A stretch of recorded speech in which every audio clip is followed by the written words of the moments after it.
अफगानिस्तान, एक भूमि जो कभी महान सभ्यताओं का गवाह थी, आज केवल विनाश और पीड़ा का प्रतीक बन गई है।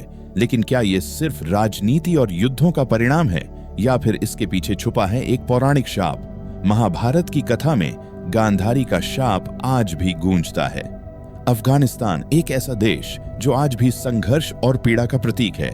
लेकिन क्या आपने कभी सोचा है कि एक समय ये क्षेत्र ज्ञान और समृद्धि का केंद्र था? आज जो अफगानिस्तान है वो कभी प्राचीन भारत के गांधार का हिस्सा हुआ करता था, और यही गांधार महाभारत के इतिहास से गहराई से जुड़ा है।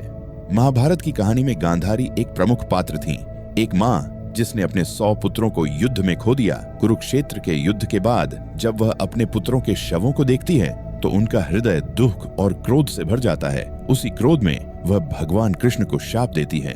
गांधारी का शाप था कि जिस तरह उनके परिवार का नाश हुआ, उसी तरह कृष्ण का वंश भी नष्ट हो जाएगा। इस शाप ने यदुवंश के अंत की कहानी लिखी। लेकिन क्या यह शाप केवल यदुवंश तक सीमित रहा? क्या इसका असर उस भूमि पर भी पड़ा जो गांधारी के नाम से जुड़ी थी? गांधार यानी आज का अफगानिस्तान।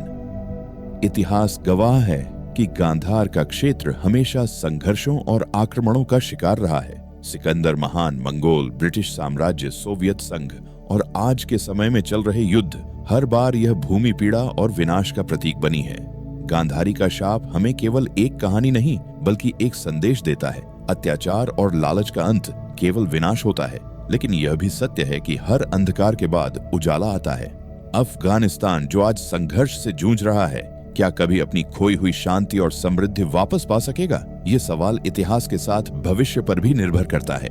अफगानिस्तान की कहानी हमें सिखाती है कि जब तक मानवता एकजुट होकर शांति और प्रेम का मार्ग नहीं अपनाएगी, संघर्ष कभी खत्म नहीं होंगे। और यही गांधारी के शाप का सबसे बड़ा सबक है। ऐसे अनसुने रहस्यों और कहानियों को जानने के लिए जुड़े रहें एपिक लेजेंड्स के साथ, क्योंकि इतिहास सिर्फ बीता हुआ कल नहीं बल्कि हमारी भविष्य की दिशा भी तय करता है।